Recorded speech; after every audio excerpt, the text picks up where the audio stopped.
నారింజ తొక్కలో లిమోనన్ అనే సహజ సిద్ధమైన సమ్మేళనం ఉంటుంది. ఇది నారింజకు ప్రత్యేకమైన పుల్లని వాసనను అందిస్తుంది. అయితే ఈ వాసన బొద్దింకలకు అసహ్యం కలిగిస్తుంది. వంటగదిలో లేదా ఇంట్లో బొద్దింకలు ఎక్కువగా కనిపించే చోట నారింజ తొక్కలను ఉంచితే అవి దానివైపు రాకుండా ఉంటాయి. ఇది చాలా తేలికైన సురక్షితమైన మార్గం కావడంతో దీన్ని చాలామంది ఉపయోగిస్తారు. నారింజ తొక్కను సరైన విధంగా ఉపయోగించాలి. ముందుగా నారింజ తొక్కను బాగా ఎండబెట్టాలి.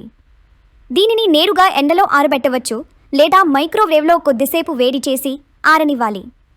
పూర్తిగా ఆరిన తర్వాత బొద్దింకలు ఎక్కువగా కనిపించే ప్రాంతాల్లో ఈ తొక్కలను ఉంచాలి.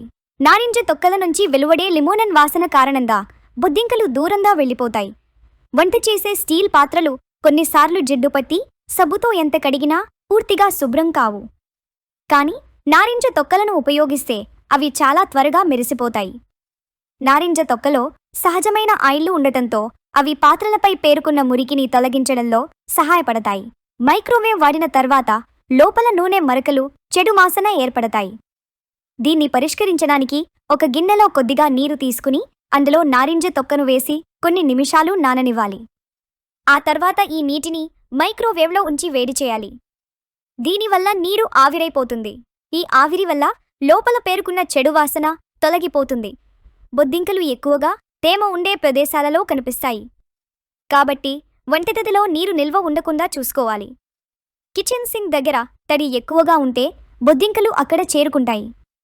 కాబట్టి ఆ ప్రదేశాన్ని ఎప్పుడూ పొడిగా ఉంచడం చాలా ముఖ్యం. బొద్దింకలు ఎక్కువగా వచ్చే ప్రదేశాల్లో నారింజ తొక్కలు ఉంచండి.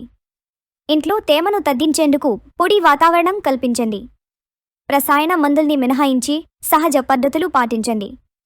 ఈ చిన్న చిట్కాలు పాటిస్తే ఇంట్లో బొద్దింకల సమస్య తగ్గిపోతుంది. అంతేకాకుండా వంటగదిని శుభ్రంగా ఉంచుకోవచ్చు. కాబట్టి ఇకపై నారింజ తొక్కలను పారేయకుండా ఇలా ఉపయోగించండి.